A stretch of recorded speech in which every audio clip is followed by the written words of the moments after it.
La France, et plus particulièrement le sud-ouest, de par sa géographie et son climat, est une étape importante pour la migration et l'hivernage des oiseaux migrateurs.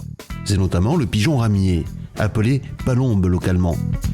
Le GIF France, émanation des fédérations des chasseurs d'Aquitaine et de Midi-Pyrénées, a développé un programme d'action global pour mutualiser et valoriser les connaissances sur cette espèce. Sur la palombe, en fait, nous faisons tout un suivi de l'espèce, que ce soit au niveau de la population en général ou du suivi individuel. Et on pose des balises Argos donc, sur ces oiseaux. Au total, ce sont 63 oiseaux qui ont été capturés et sur lesquels on a posé donc, des balises. Ça nous a permis donc, de connaître un plus d'un bagage traditionnel, de connaître bien sûr les voies empruntées lors de la migration de printemps, d'automne. Souvent les oiseaux sont équipés pendant l'hiver, donc on regarde un petit peu l'occupation du terrain pendant l'hiver en fonction des ressources alimentaires. On regarde bien sûr la trajectoire de migration jusqu'au site de nidification et avec l'espoir que la balise fonctionne bien, ça nous permet d'avoir l'information sur le site d'hivernage, de voir si le site de l'année passée est fréquenté de nouveau l'année d'après. Donc ça nous permet d'avoir une fidélité par rapport à un site, de voir si l'oiseau continue à émettre, si la balise continue à fonctionner, de voir si le site de nidification de l'année précédente est utilisé de la même façon. Donc voilà, donc ça nous permet d'avoir des éléments très importants que l'on n'avait pas jusqu'alors. Donc en fait, toutes ces données en fait, démontrent un petit peu la théorie des longs et des courts migrants. Les longs migrants, autrefois, disaient que les oiseaux du nord de l'Europe migraient au plus au sud, alors que ce n'est pas réellement le cas avec ces oiseaux. On se rend compte que c'est un oiseau qui s'adapte en fait et donc qui a cette manière de s'adapter à tout changement climatique ou alimentaire. Si les balises Argos équipent maintenant les palombes, il en demeure pas moins que les chasseurs eux-mêmes contribuent à l'étude de la migration. Nous sommes allés à la rencontre d'Olivier Maury, créateur du site de palombe.com, lors du premier salon Palombe Expo à Casteljaloux. Palombe.com est parti d'un forum au départ et le besoin d'information s'est senti. C'est-à-dire que les gens ont de suite eu envie de voir ce qui se passait ailleurs. Ils ont eu envie de comprendre le phénomène migratoire de la palombe. Ils ont voulu voir comment ça se passait. Et Internet qui est là et qui rassemble la Terre entière est un moyen de communication extrêmement facile et aisé pour que les gens puissent venir partager de l'information. Les gens viennent sur le site, s'inscrivent en tant qu'observateurs et viennent tous les soirs pendant la migration nous raconter leur journée en notant évidemment le nombre d'oiseaux qu'ils ont vus. Aujourd'hui, 45% des visites sur palombe.com pendant le mois d'octobre se font depuis la cabane avec les téléphones. C'est une surprise, je pensais qu'on était un petit peu comme le reste, à entre 10 et 12%. En fait, on est à quasiment 40-45% de visites en cabane. Donc il a fallu faire des outils qui soient compatibles pour visionner les informations depuis n'importe quel endroit et sur des téléphones mobiles.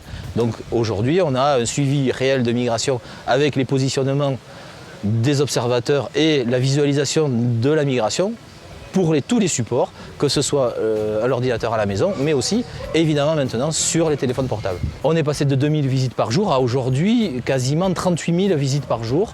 Donc il y a un vrai engouement, les gens sont vraiment intéressés par ça. Ils sont d'abord partageurs d'informations et puis ils sont là aussi pour en prendre.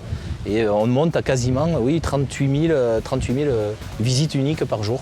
Pour un site internet de cette taille, sur une cible qui est assez petite, c'est quand même très important. Bonjour Jean-Claude Ritchie. Bonjour. Vous l'avez vu, la palombe fait l'objet d'études, qu'elles soient scientifiques ou citoyennes. Vous, Jean-Claude Ritchie, vous êtes plutôt connu pour être l'homme du radar, le radar qui suivait les grives en migration diurne et surtout nocturne.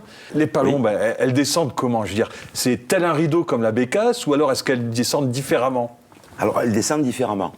Parce que, en fait, il y a d'abord le couloir le plus important des pays scandinaves qui dessert toute la frange atlantique, le plus important d'ailleurs. Et ensuite, on a deux autres couloirs. L'un, disons, Europe centrale, l'autre, Europe de l'Est.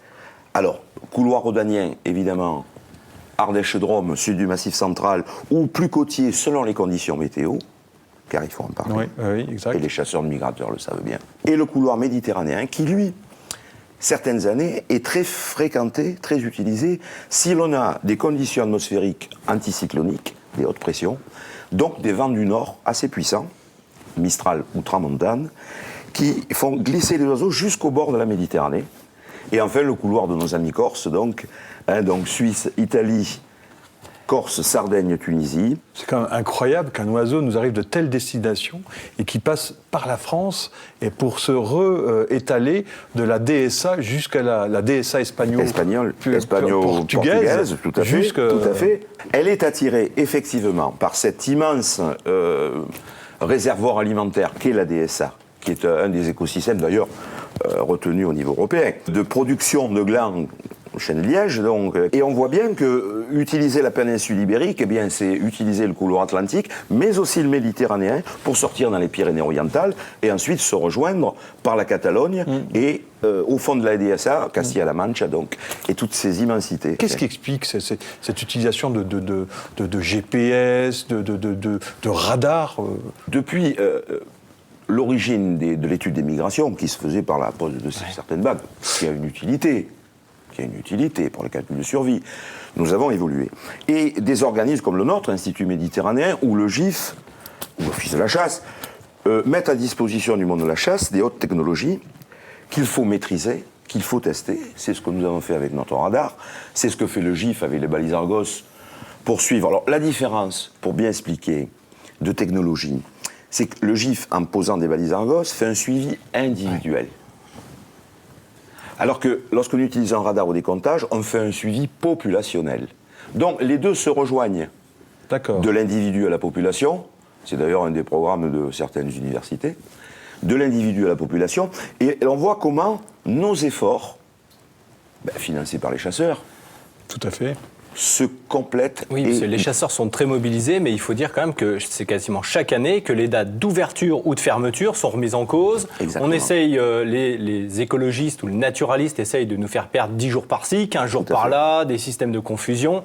Donc les chasseurs sont mobilisés parce que la pression, elle est très forte, il faut quand même le rappeler. La pression est très forte et elle est permanente. Donc, ne lâchons rien, oui. Étudions, avec les méthodes les plus pointues possibles. Vous parliez de questions concrètes et pratiques. Il y a une question que se posent les chasseurs, c'est qu'ils voient de plus en plus de palombes qui se sédentarisent, ou du moins qui nichent de plus en plus en France. Est-ce que c'est dû au réchauffement climatique ou est-ce que c'est l'espèce qui mute ? Alors, sans parler de mutation, pour l'instant, c'est le cas de toutes les espèces qui sont en expansion démographique. C'est quand même l'espèce qui est la plus étudiée aujourd'hui. Oui, on aurait pu dire, vous m'auriez posé la même question il y a 10 ans, c'était la perdrix grise. Bon, oui. On est bien d'accord. Je reste sur les migrateurs.